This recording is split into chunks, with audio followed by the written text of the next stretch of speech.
Myles Turner and the Indiana Pacers are actually having a surprising season, right? They were best believed to be a tanking team, and many people thought that they were going to be, tanking towards the bottom for Victor Wembanyama.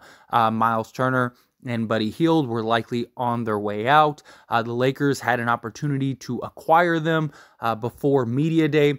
That ends up falling through, and it turns out that the Pacers are currently in the 8th seed in the Eastern Conference with a 17-16 record on a 2-game win streak currently of this video. And Myles Turner and the Indiana Pacers are currently discussing potential contract extensions, right? The Indiana Pacers are interested in keeping Myles Turner.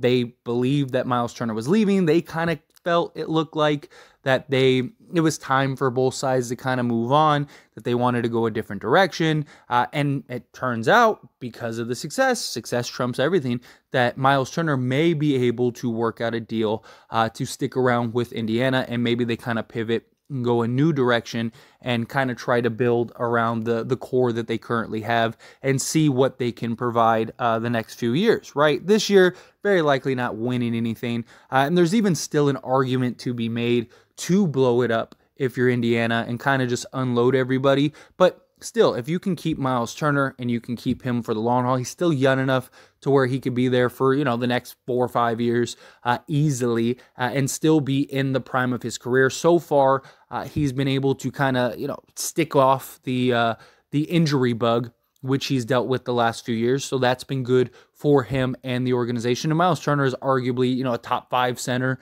in the league and having a pretty good season. He's kind of had some rough games this year, but for the most part, he's had a really solid season.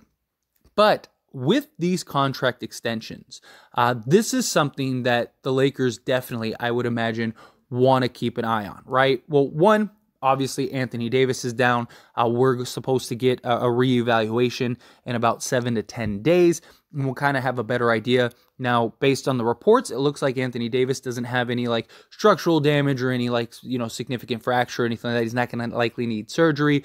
They just want to kind of see the swelling go down and try to ramp up his production going in within a week or so, and then hopefully he can return and the Lakers kind of right this ship. As bad as the Lakers have been, they're still only 2.5 games out of a playoff spot in the play-in, but they're still only 3.5 games out of a legit playoff spot and being 5th in the West. So if they can kind of just weather between now and then, Anthony Davis returns, maybe they can make a push. And then there's also always the potential of a trade. And many people still want to see a Buddy Hield and Myles Turner deal. Many people believe that this is the best deal. It's always been the best deal, and more so now than ever, right?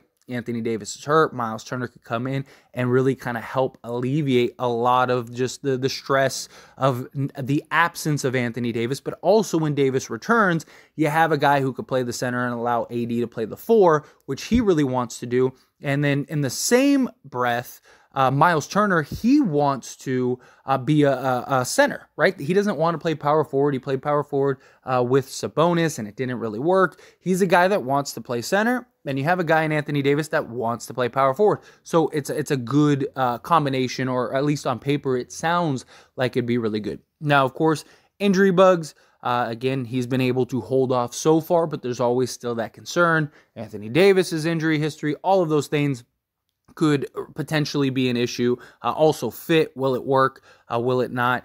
Those are all things that are serious. But obviously, if the Indiana Pacers do sign Myles Turner to an extension, well, then there it goes, right? And it kind of puts the Lakers in even a worse situation and kind of almost demands the possibility of a trade for the Lakers even further, because this free agency coming up, yes, the Lakers have all this salary cap and all this salary space, but there aren't really a ton of free agents this offseason outside of maybe Kyrie, but the Nets are killing it right now. They have the best record or second best record or something like that, and the last since Steve Nash was fired. So, I mean, they're really good. Top 5 offense, top 10 defense since then too. They are just playing really good basketball. Kyrie seems to be kind of just gelling and vibing again with them. them. Then you have Myles Turner, but if he signs an extension with the Indiana Pacers, there goes that. So what are you trying to go after? Like a Gary Trent Jr.? Like, like Fred VanVleet? What are you trying to get this offseason? For those kind of guys, you're better off almost trying to make a deal. But here's the alternative to that. If Myles Turner and the Indiana Pacers can't come to an extension and Indiana feels like, okay, we're going to lose Myles Turner wants to be a free agent and wants to be on the market, well, that could really open the door for a potential trade once again. And maybe this time the Lakers would have a little more leverage, right? Because it's like, well, you're going to lose Myles Turner, right? You tried to get a contract extension. It didn't work out. Myles Turner is out the door. So would you rather get something, unload Buddy Hield's salary, get a first round pick, maybe a couple seconds or something like that, or maybe a first round pick and a pick swap, and then you get Russ, you buy Russ out, and then we get Buddy Hield and Myles Turner? That is a real possibility. That is something that could potentially happen if there is no contract extension. And that might give the Lakers a little more leverage in a potential deal.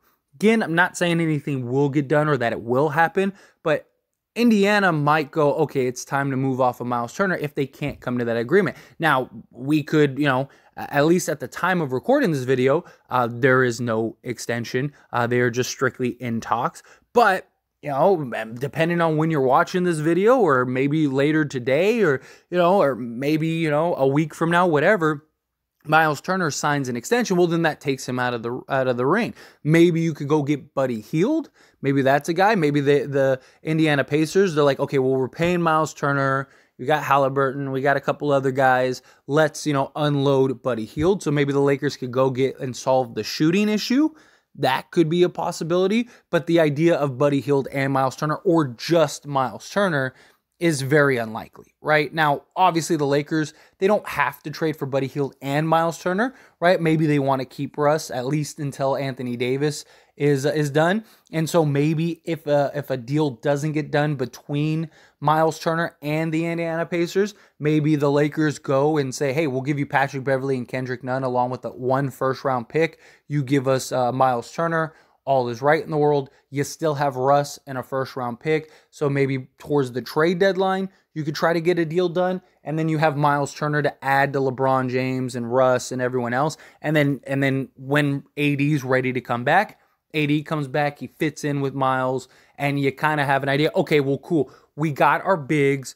We got LeBron. Let's use Russ in this other first.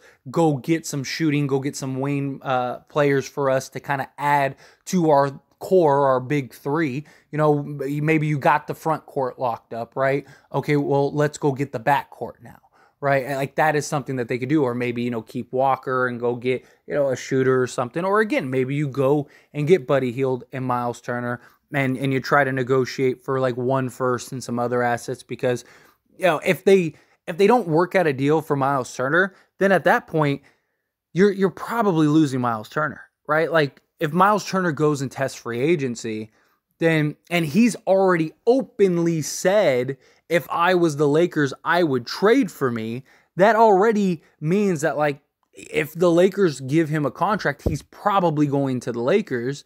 Then you might as well get something from the Lakers for Myles Turner, rather than in the offseason, you end up going and you end up losing him for nothing. He still goes to the Lakers regardless, and they just got to keep their picks. You might as well get a pick for Myles Turner or get something for Myles Turner rather than just losing him in general. And then the idea is like, okay, well, maybe you're, 4 years from now, whatever, 5 years from now, you're good enough to where, that pick, maybe that's the piece to put you over the top, or maybe you could use that as a trade chip to then go and get the piece that puts you over the top. It's just something interesting. Again, very likely Myles Turner. I mean, if he's at least interested in having these conversations, Indiana could pay him more than anyone else.